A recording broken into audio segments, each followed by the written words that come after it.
like to get as many as you can. Yeah. Yeah. Well, we were surprised at how quickly they congregated in the tree. It was like half an hour and they were a solid mass. Yeah. They fly in a good big ball. Well, we looked up. We were doing hair, and we're like, there's thousands of. Yeah. I think those are bees. I looked outside and I was like, Shauna, I think someone's disrupting them. She's like, oh my. And then within 10 minutes, it was a sheet. Yeah. Yeah, well, she'll land on the branch and they'll cluster around.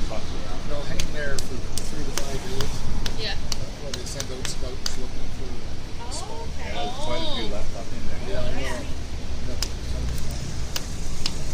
We thought you might just cut the branch and take the whole branch. There was 2 branches. Oh. They got one.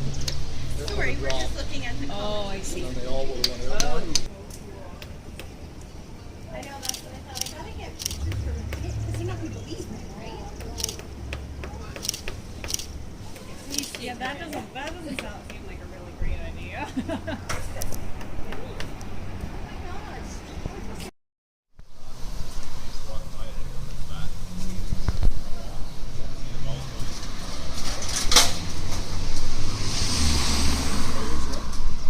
Not too bad, Ed. That's awesome, man. It's crazy. Driving away like that, eh?